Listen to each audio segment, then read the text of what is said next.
Hello বন্ধুরা, আসসালামু আলাইকুম রহমতুল্লাহি বারাকাত। কেমন আছেন আপনারা সবাই? আশা করি আল্লাহর রহমতে আপনারা সবাই ভালো আছেন। আপনাদের দোয়ার বদৌলতে আল্লাহর অশেষ রহমতে আমিও ভালো আছি। আজকে আমরা আপনাদের মাঝে একটি নতুন ভিডিও নিয়ে আসলাম। আজকে আমরা আপনাদের মাঝে যে বিষয় নিয়ে আলোচনা করব এটি হচ্ছে একটি 4G সমস্যার সমাধানের ভিডিও। তাহলে বেশি কথা না বাড়িয়ে এবার আমরা চলে যাচ্ছি আমাদের মূল ভিডিওতে। সর্বপ্রথম আমাদের মোবাইলের মডেল নাম্বারটি দেখে নিতে হবে যে আমাদের মোবাইলের ব্র্যান্ড এবং মডেল নাম্বার কত। দেখতে পাচ্ছেন আমাদের মোবাইলটি হচ্ছে হাওয়াই ব্র্যান্ডের এবং এটির মডেল হচ্ছে MED LX9। দেখা যাচ্ছে LX9 মানে হাওয়াই Y6P। তারপর আমি ধাপে ধাপে আপনাদেরকে বলতেছি এটা আমি কিভাবে কি করলাম। কাজটা আমাদের কাছে এক ভাই নিয়ে আসছে, এক টেকনিশিয়ান ভাই। উনি আমাদের কাছে মোবাইলটি নিয়ে আসার আগেই উনি এই জায়গার যে 4G আইসির যে সেক্টরটা, এই সেক্টরটা ঘাটাঘাটি করে তারপর নিয়ে আসছে। ঠিক আছে, উনি আমাকে এসেই বলছে আমাকে আইসিটা চেঞ্জ করে দেন। আমি ওনার কথার ভরসায় সরাসরি আইসিটা চেঞ্জ করে দিয়েছি। দেখতে পাচ্ছেন আমাদের এই পুরনো আইসিটা এই হচ্ছে পুরনো আইসিটা, এই হচ্ছে আমাদের সেই পুরনো আইসিটা। দেখা যাচ্ছে পুরনো আইসিটা আমি ওনার কথার অনুযায়ী আমি চেঞ্জ করে দিয়েছি, কারণ লোকটা অনেক মানে অভিজ্ঞ লোক, ওনার কথার ভরসায় আমি করেছি। পরবর্তীতে আইসি চেঞ্জ করার পরও আমি দেখতেছি কাজটা হচ্ছে না। আগে কথা ছিল যে টিনটা উঠানোর আগেও 4G নেটওয়ার্ক পাইতো, কিন্তু এটা সবসময় থাকতো না, মাঝে মধ্যে থাকতো মাঝে মধ্যে থাকতো না। কিন্তু উনি যখন নেটওয়ার্ক আইসিটা লাগাইছে, মানে টিনটা উঠাইছে, তারপর থেকে আর নেটওয়ার্ক আসতেছে না। সরো মাইক্রোস্কোপ স্ক্রিনে।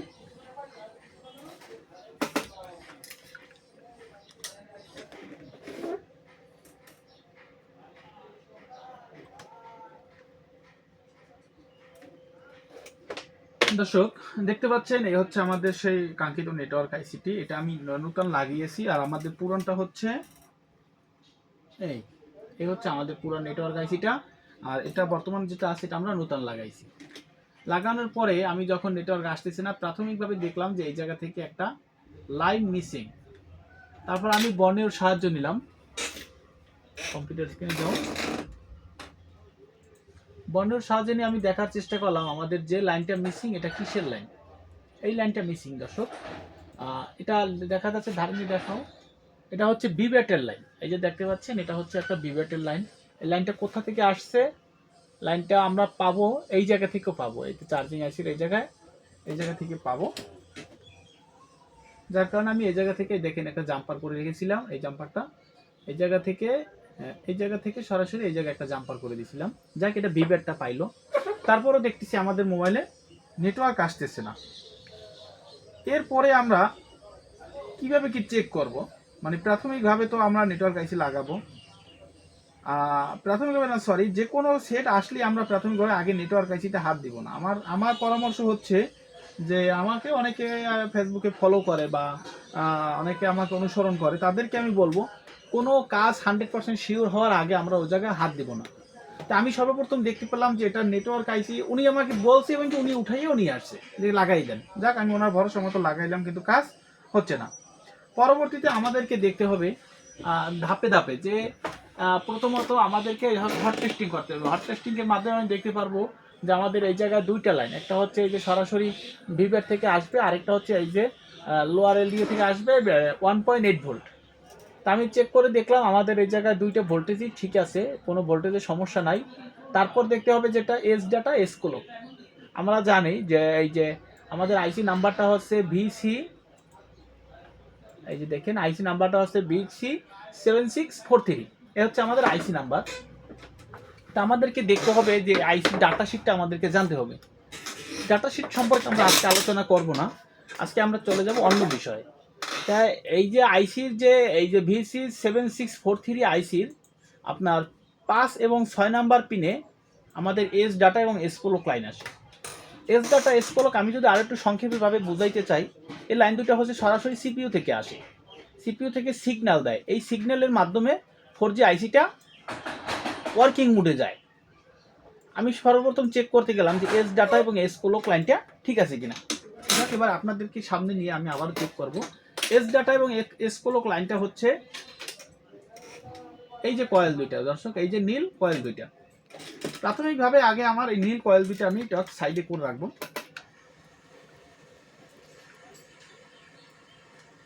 দর্শক, আমি যেহেতু এটা নিয়ে কিছুটা রিসার্চ করেছি, যার কারণে আমি বেশি সময় নষ্ট করব না, যার কারণে আমি আপনাদেরকে এতক্ষণ মেন আসল বিষয়গুলো বুঝিয়ে বলার চেষ্টা করলাম। দর্শক, এই কাজটা করার সময় আমার হটগানের টেম্পারেচার রাখছি আমি 350 এবং এয়ার রাখছি 80।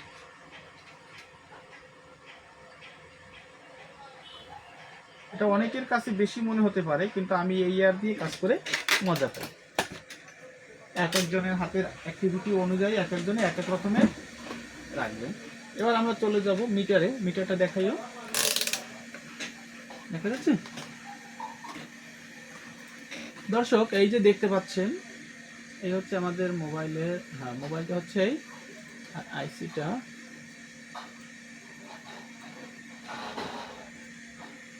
দর্শক এই জায়গায় দেখেন, এই যে কয়েল দুইটা, কয়েলের এই মাথা হচ্ছে আমাদের আইসিতে ঢুকছে, আর এই মাথাটা সরাসরি এই যে দেখেন এস ডাটা দেখা যায়, এটা হচ্ছে এস ডাটা এবং এটা হচ্ছে SCLK, ঠিক আছে?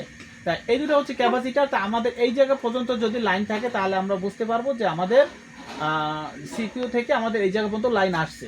আর এই মানে এইটা এই জায়গা থেকে বুঝতে পারবো, আর এইটার লাইন আছে কিনা তারপর এই মাথা থেকে বুঝতে পারবো, এই জায়গা থেকে বুঝতে পারবো এই জায়গার লাইন, আর সিপিইউ লাইনটা বুঝতে পারবো নিচের দুইটায়, ঠিক আছে? তো আমি নিচের দুইটা মাপ দিয়ে দেখবো যে লাইনটা আছে কিনা। SCLK না,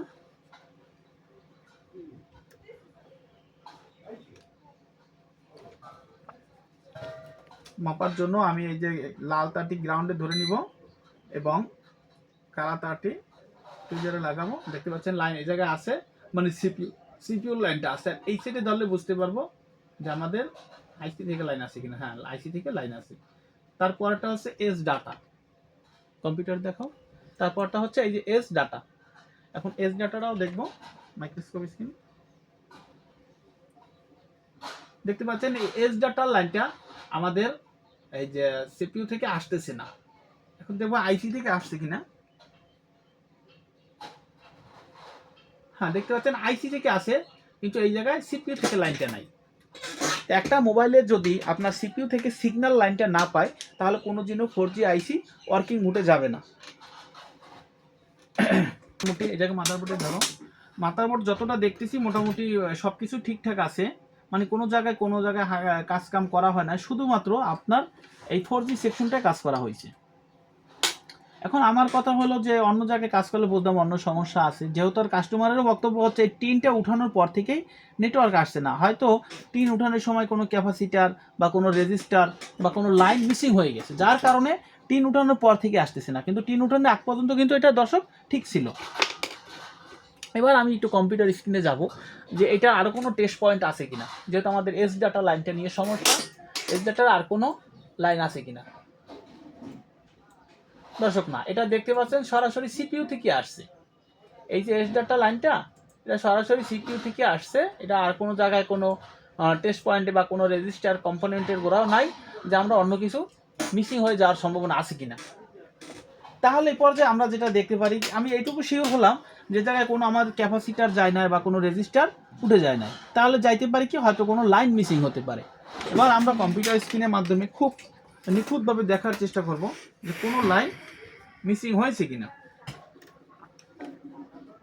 অনেক সময় আমরা টেকনিশিয়ান ভাইরা করি কি, এই যে মাদারবোর্ডের যে টিনগুলো আছে, এই টিনগুলো কাটতে গেলে এমন জোরে টিনটা চারি দেওয়ার কারণে এটার ভিতর অনেক লেয়ার থাকে, মাদারবোর্ডের ভিতর অনেক ধরনের লেয়ার থাকে, লেয়ারে যে কোনো একটা লেয়ার একটা প্রিন্ট নষ্ট হয়ে যেতে পারে। আমারও মনে হয় এরকম কিছু হয়েছে, যা আমি সর্বোপরি চেক দেওয়ার পরে আসল জিনিসটা আপনাদেরকে দেখাচ্ছি। আপনারা ঠিক অনুরূপভাবে চেক করলে আশা করি রোগগুলো সহজে ধরতে পারবেন। আমি যে কাজটা করি, আমি এইসব কাজ করার জন্য আমি পেট্রোল ব্যবহার করি। পেট্রোলের মাধ্যমে হালকা হালকা আপনি এই যে পিনগুলোর উপর একটু ধোয়া দেবেন, মানে একটু পোছা দিবেন। পোছা দিলে দেখা যাবে যে লাইনগুলো কোথা থেকে কোথায় লাইন গেছে, কোন জায়গায় সমস্যা আছে কিনা। এই কারণে টিনগুলো হিট দিয়ে উঠে যায়। কিছু কিছু টেকনিশিয়ান ভাই আছে টিনগুলো হিট দিয়ে উঠায় না, যার কারণে সমস্যাগুলো হয়। এই যে দেখতে পাচ্ছেন দর্শক, এই জায়গায় ভিতর থেকে অনেক ধরনের লাইন গেছে। কিন্তু লাইনগুলো সিরা মনে হচ্ছে না যে এগুলো সিরা গেছে, এরকম কিছু মনে হচ্ছে না। দেখা যাচ্ছে কম্পিউটারে বল দেখা যায় ক্লিয়ার, দেখছেন যে কি সুন্দর লাইনগুলো গেছে, কিন্তু আসলে মনে হয় না যে এই লাইনগুলোর সমস্যা হয়েছে। তারপরে এরকম যদি এই জায়গায় আপনি এরকম পেট্রোল দিয়ে একটু পোছা দেন তাহলে দেখা যাবে যে লাইনগুলো আসলে কোথাও থেকে ছিঁড়ে গেছে কিনা।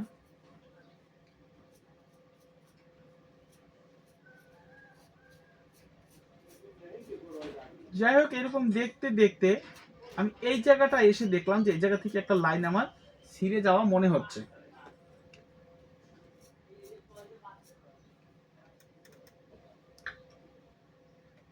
কম্পিউটার স্ক্রিন এতটা জুম ভালো আসতেছে না,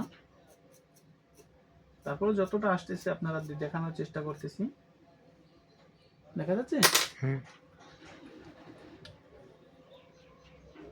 এই যে একটা লাইন, এই যে দেখো রাজু, এই লাইনটা দেখা যাচ্ছে এই জায়গা থেকে ছিঁড়ে গেছে। যাই হোক, এইটা গ্রাউন্ড, আমি উপরে গ্রাউন্ডটারে আস্তে করে ফালাই দিয়ে দেখি যে ভিতরের কি অবস্থা।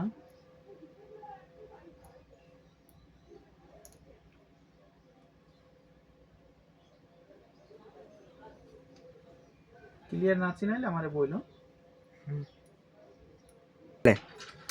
দর্শক দেখতে পাচ্ছেন এই যে আমাদের লাইনটা দেখা যাচ্ছে এই জায়গা থেকে একটা লাইন ছিঁড়ে গেছে। এখন এই লাইনটা কিসের লাইন, আমি যে লাইনটা খুঁজতেছি সেইটাই এই লাইন না, এটা অন্য কোনো লাইন, সেটা বুঝবো কিভাবে? সেটা বোঝার জন্য প্রাথমিকভাবে আমি এটা হালকাভাবে এটা ঘষে নিচ্ছি। ক্লিয়ার না চিনাইলে বইল। ক্লিয়ার চিনে না।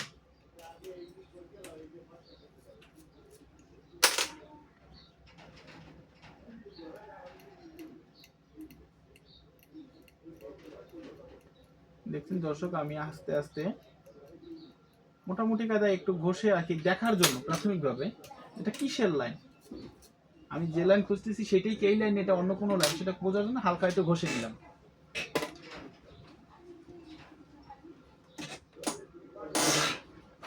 ঘষে নেওয়ার পরে আমাদের মিটারে এখন কোয়ান্টিটি ইতে রাখবো, রেঞ্জে রাখবো। দেখতে পাচ্ছেন বিপ রেঞ্জে, এখানে দেখেন এখানে বিপ হচ্ছে।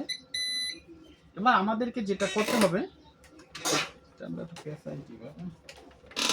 যে এই জায়গায় আমাদের এস ডাটার যে লাইনটা, দর্শক এই হচ্ছে আমাদের সেই এস ডাটার লাইন, এইটা হ্যাঁ, এই জায়গায় ধরে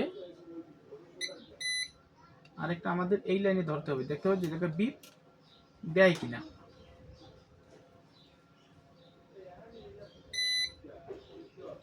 দেখতে পাচ্ছেন দর্শক, এই যে লাইনটা মিসিং, এই কারণেই কিন্তু আমাদের নেটওয়ার্কটা আসতেছিল না, আমি যতদূর বুঝতে পারতেছি।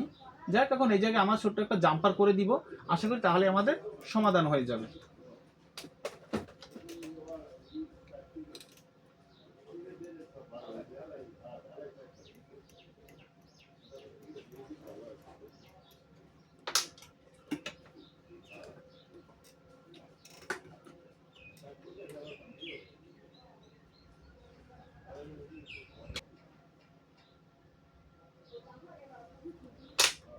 হালকা একটু রাং, আশা করি এটি হয়ে যাবে।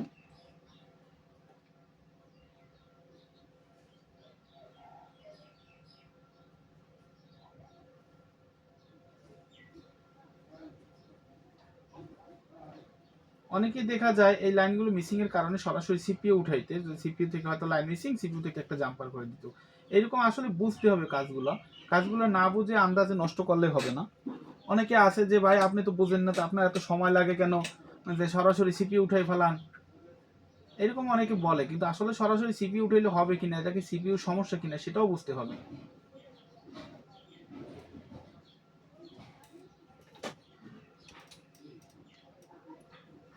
এবার যে আমি রাংটা কিনেছি, এবার আসলে আমার রাংটা সেরকম একটা ভালো কোম্পানির দেয় না কোম্পানির লোকেরা।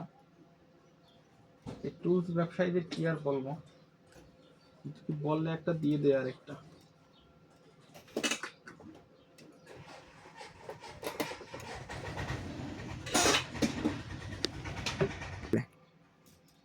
দেখছেন এই পর্যায়ে আমরা সুন্দরভাবে দোনো সাইডে একটু রাং হালকা লাগিয়ে নিয়েছি। এবার আমরা জাম্পারটা করে দিব।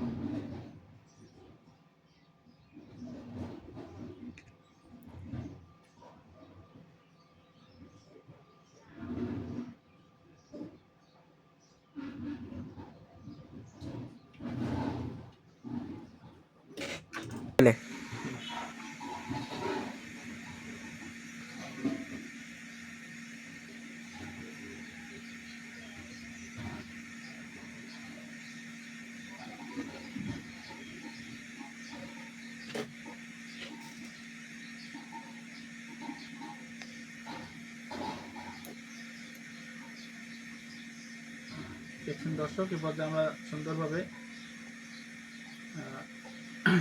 জম্পাটি করে নিলাম। এবার আমাদেরকে দেখতে হবে যে জায়গা থেকে আসলে লাইনটা যায় কিনা।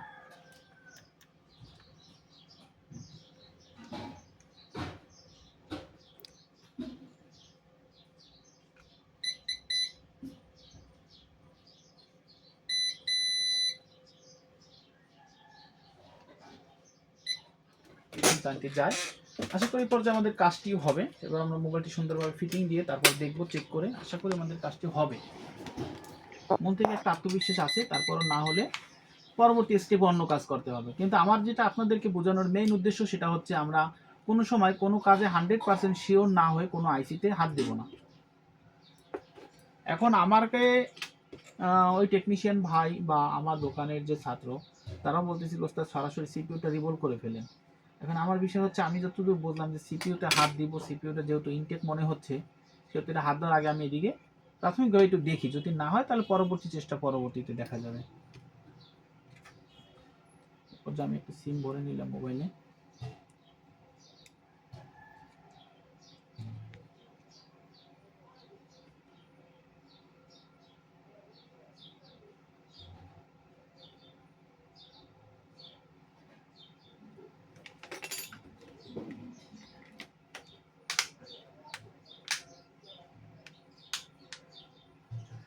ও আরেকটা লাইন বাকি আছে।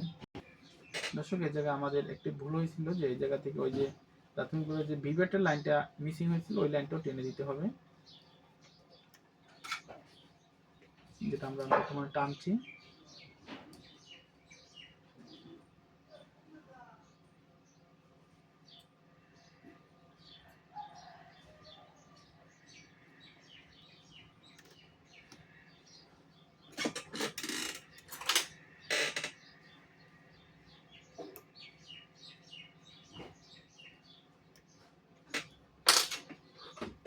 লাইনটা পাইছে কিনা।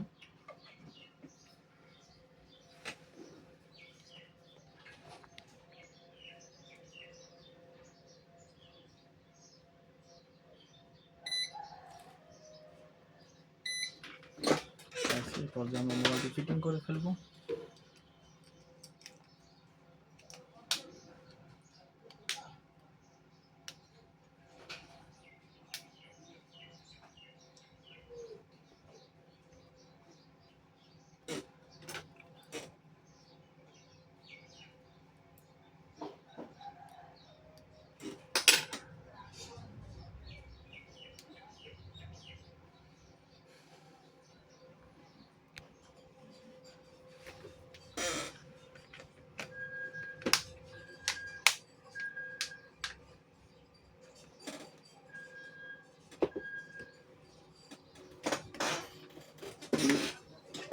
মোবাইল একটু হলে উঠাবি।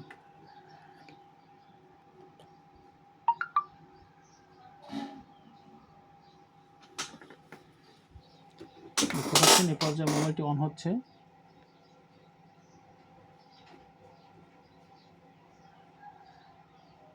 আলহামদুলিল্লাহ, আমাদের নেটওয়ার্ক এসে গেছে। ধরো তো ক্যামেরাটা এই জায়গায় সাইডে, মাইক্রোস্কোপের মাধ্যমে দেখাই।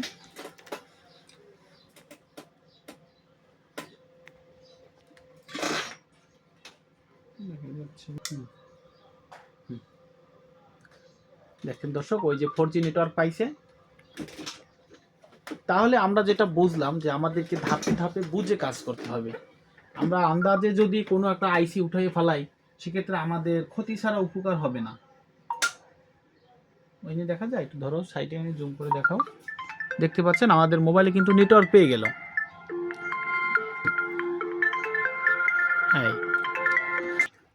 যাই হোক, সবাইকে মনোযোগ সহকারে ভিডিওটি দেখার জন্য ধন্যবাদ। আশা করি কাজটি আপনাদের সবার ভালো লাগছে। তাহলে সবাই মনোযোগ সহকারে আমাদের ভিডিওগুলো দেখবেন। আশা করি এ থেকে কিছু হলেও শিখতে পারবেন। আমাদের ভিডিওগুলো একটু বড় হয়, কিন্তু কেউ কিছু মনে নিয়েন না। আমরা ভিডিও কার্যটা ওরকম একটা ভালো বুঝি না, যার কারণে আমাদের ভিডিওগুলো বড় হয়। আর আমরা সবসময় চেষ্টা করি রিয়েল কাজটাই আপনাদেরকে দেখানোর জন্য। শুরু থেকে শেষ পর্যন্ত আমাদের ভিডিও দেখলে আশা করি কিছু হলেও শিখতে পারবেন। আমাদের ভিডিওর পিছনে কিছু হলেও শেখার আছে, এটা আপনাদেরকে আশা করি স্বীকার করতে হবে। ধন্যবাদ সবাইকে। আপনারা কোন বিষয় নিয়ে ভিডিও দেখতে চান অবশ্যই সেটা কমেন্ট বক্সে জানাবেন। আপনাদের কমেন্টের উপর ভিত্তি করে আমরা নতুন ভিডিও তৈরি করব। ধন্যবাদ সবাইকে। আসসালামু আলাইকুম ওয়া রাহমাতুল্লাহ।